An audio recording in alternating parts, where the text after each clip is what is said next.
Hey guys, this is Evan from Solid. We get a lot of questions on how to properly realign a front end or what steps you need to do to put the front end back on, either post-service or post-crash. So we're going to review a couple steps on how we realign the front end. Same technique for street bikes, motocross, off-road, enduro, pretty much any of the KTM Husqvarna GasGas product, even some of the Japanese bikes. This is our proper way to realign the front end. So the first thing you'll see is everything is already off of the bike. So to get to this point, obviously forks are off, wheel, the brake line and caliper still hanging here, but everything is loose. Even down to, you'll notice, I've loosened on the KTM, she'll have a steering stem nut and a jam nut for the steering stem. All of this stuff is loose because I want to find what you'll hear me call the relaxed position of the assembly. So the second step I'll do before I go back together, I'll make sure that the bore of all the upper and lower triple clamp is free of debris, corrosion, any dirt. Scotch-Brite's really good. You don't got to get fancy with a hone. It's just get in there with some abrasive Scotch-Brite, clean that out, finish it with some contact cleaner. You want to get this as clean as possible. Any dirt or anything that ends up in there ends up little, ball bearings. So inherently you might crash and the front end twists a lot. So to get the proper clamp force from the upper and lower triple clamp on the fork, this surface has to be clean. I left one of these loose purposely. We're using a good light quality grease on the hardware as well. This helps keep everything properly torqued. If you loosen the hardware and you hear things start creaking, it's indication something is misaligned or the thread is dry. In this particular case, if the threads are dry on the upper and lower triple clamp, it will lead to a misproper torque, misalignment, and then ultimately not the best feeling for the suspension or something that's going to wear out a little bit soon. I'll go into some other steps here in a second. So one of the other steps, if you're being particular, if you think you've crashed very hard or you're having trouble getting the forks in and out, that can be indication there's maybe some underlying issue with the triple clamp. Another indication you'll see, and this is an old triple clamp that's actually has some damage I'm going to show you. If you have heavy impact damage to the steering stop area, doesn't mean it's bent, but that's indication you might want to look at it a little bit closer. So imagine this is your clamp. Here's a new one. Take it off of the bike, remove the fender. Doesn't necessarily have to have the top triple clamp on. You're going to put it on a very flat surface. This is a very flat stainless surface. A sheet of glass works very well if you have one in your shop. You're gonna put it on the flat surface and you're gonna check it like you would sit in a chair. If one of the legs was short, what's gonna happen? It's gonna rock back and forth. So in this case, you can see that this thing is twisted. So when it got in a crash and the bike went end over end, it twisted one fork one way, one the other way. If you can imagine, you extrapolate the fork lugs down here, everything is tweaked and misaligned. So if you're even on the cast clamp, even though it's not a directly or specifically machined surface, if it rocks like that, this is trash. If you have a good one, look at that. No rocking, no movement. This gives you indication it's perfectly straight and ready to use. All right, so we've verified everything is loose. The upper triple clamp can move independently from the lower triple clamp. All the hardware is loose, everything's clean. I've also verified the triple clamp is good. If you wanted to service the stem bearings, not talked about, you could do that as well. We're gonna slide everything back in. I'm less concerned about fork height at the moment. I just wanna get everything back together. So this is just a step to get everything in. I can finish my bleeder alignment fork height when I'm done. So I'm gonna slide both forks in. I'm gonna just hand tighten the lower pinch bolts because at this point, I'm gonna start working on some alignment. So let me put some other stuff on, I'll come back in a second. All right, so at this point, we have each fork leg back in. The fork height is set to a nominal position, whether it's line 1 or line 2, depends on the application. Everything is still loose minus one lowered pinch bolt just by hand, just to keep the forks from sliding in and out. The cast clamp has a little more grip on the fork as opposed to a billet clamp, so you at least want to just snug one of the lower triple clamp bolts. Everything else is loose.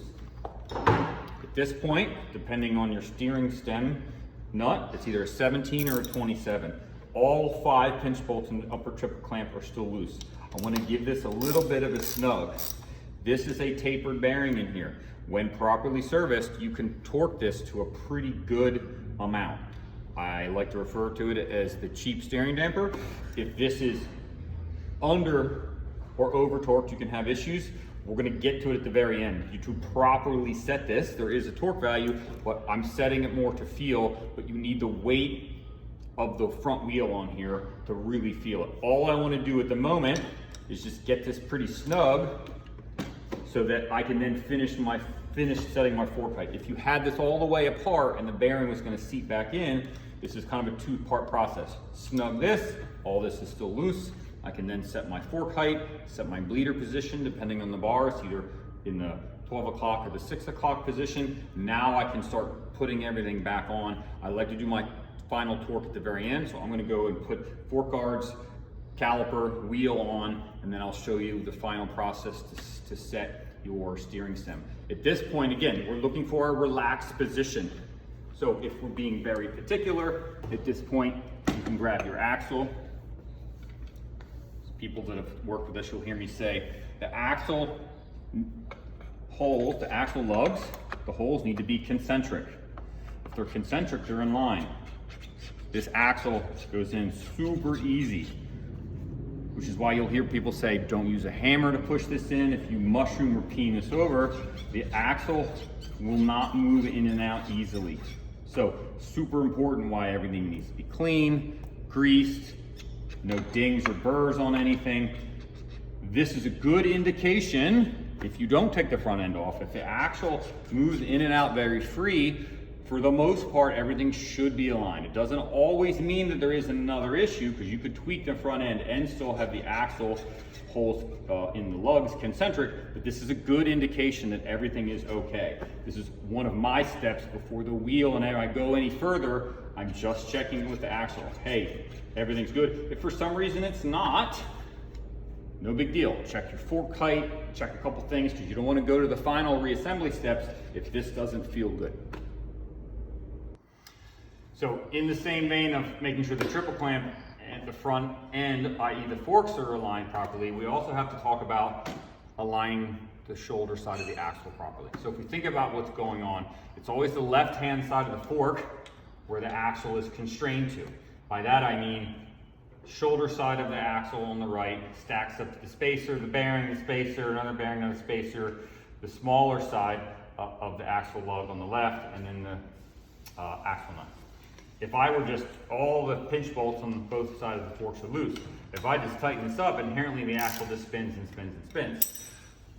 This is just a plug. You can't use this to hold, you're not supposed to use this to hold the axle. Some of the Japanese bikes are a little different, but for the most part, we're talking about KTM, Husky, and GasGas bikes. So I'm gonna tighten up one pinch bolt. Because again, what did I already do? I already checked that the axle holes are concentric.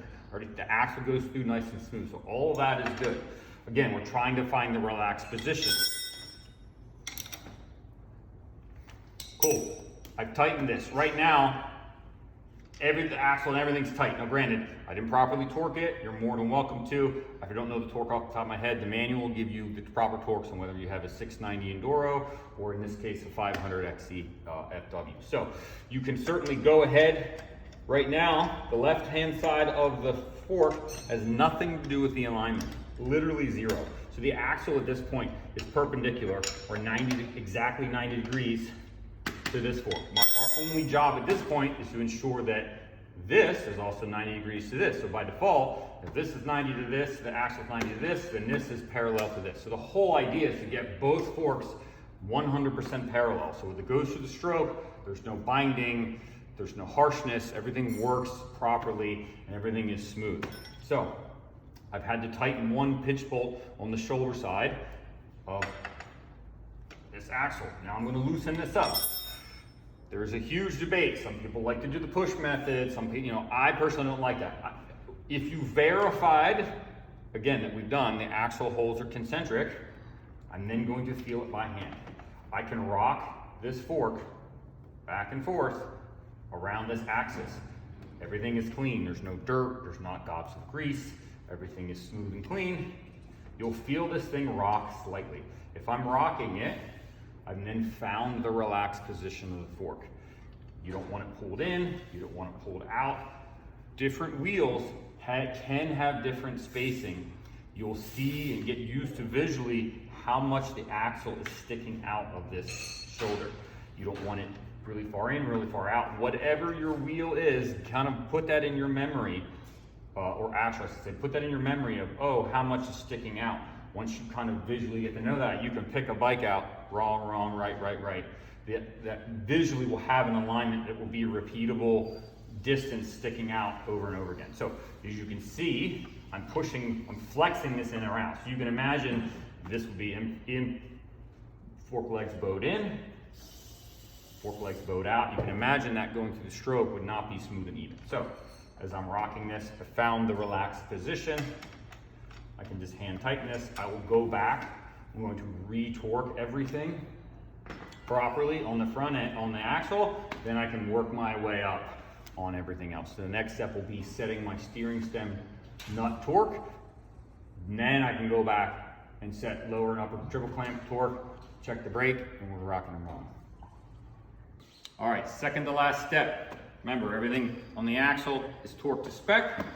Our alignment is good. Our fork height is good. We have one pinch bolt on the lower triple clamp, hand tight. We have not torqued anything in this upper assembly. We are now going to work on getting the steering stem where we want.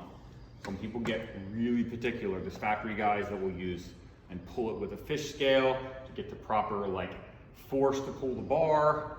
If you have a steering damper, take the damper off of the bike. You have to disable the damper's input on the steering feeling. You cannot do this step with the steering damper on, even backed all the way out into the softest position. So you have a Scott's, a GPR, take it completely off. We need to isolate the damper from everything else. So in this case, the newer bikes have a 17. I'm going to tighten this, or actually I should show you first. I'm going to purposely leave it loose. Because you notice with a little bit of bar input, it's smacking off of the steering stop. This is a very inexact science. However, this is, again, tapered bearing. When serviced properly, you can tighten the snot out of this a lot more than you think. So I'm going to tighten it. It still has like a little ta-ta-ta. Goes back, smacking off a little bit. Essentially, with a little bit of input, I want it to swing over, I want it to hit the steering stop, and I do not want it to bounce back, which is one of the reasons I want the weight of the wheel on. It will be different if you do this by feel method, with or without the wheel, it will change. So, just, again, everything's still loose, figure out where you want it. It is totally normal. A new bike, this will change over the first couple hours, especially the adventure bikes. They use a ball bearing style bearing in there. You have to be a little more gentle. That's a little bit different. If you guys have questions on road race bikes, adventure bikes, just reach out. I'll give you some different pointers. I might do one later, but they're a little bit different. You can over tighten them. You cannot over tighten this. It is a taper bearing. It is meant to take a lot of angular contact. So get the stem, center stem nut torqued the way you want. This feels really good to me. It's got some light resistance. I know it's going to break in. I don't want it to shimmy a lot. So tightening this up a little more than what is recommended will take a lot of the shimmy out of the bike. Even when you're using a damper, you'll find you won't have to run it so tight. So everything with the bottom's aligned. My fork height is good. I'm now going to go back by hand. Remember, I've greased all of my hardware. So all this is good. I can snug all of these triple clamp bolts up, even the center one. You'll find in some cases there's actually Loctite in the center one as opposed to grease. So I can go back, I'm going to hand tight all of these and then finish it with the proper torque. In this case, the cast clamps 15 Newton meters, 20 Newton meters. Your manual will give you the exact specifications, whether you're using an aftermarket clamp, OEM clamp. Look that up, that's super important. And get a very good repeatable torque wrench. And then make sure you back the torque wrench off when you're done with it. Going through those steps will ensure you have proper alignment and the suspension will work perfectly. Just a quick note on how to properly, the sequence to torque this. So the sequence within the sequence, I should say. So I have my 20 Newton upper clamp bolt torque. This is a click style torque wrench. You'll hear it click, and I'm gonna go to the next bolt. Click, and I gotta go back to the other one again. When I tighten this one, then this one becomes loose. So I'm going back and forth until they both are properly torqued. It is not a click, click, done. You have to go click, click, click, click, click, click, back, forth, back, forth, back, forth. The same here, top and bottom. You're evenly drawing in this clamp, or this pinch, here, here, here, and on the other side. So it is even click, yield to torque, click, yield to torque, and then inherently this one will be loose, and you're going back and forth and back and forth and back and forth. Enduro guys know it's easy to tweak the front end of the trail, but you got to kick your foot on it, smash it on a tree, loosen it with a toolkit. You can take away that, hey, you still have to go back and like use your click, click, your calibrated elbow, back and forth, back and forth. You still want to draw this in evenly if you're in the middle of nowhere and you want to get this snug. It's not just like snug, snug, walk away. So it is a, hey, click, click, and I've drawn this in over like 4 or 5 rounds of going top, bottom, top, bottom, top, bottom. So at this point, now everything's properly aligned, it's torqued, you're ready to ride. If you have any questions, let us know. 484-593-0095, extension 201. Thanks guys, cheers.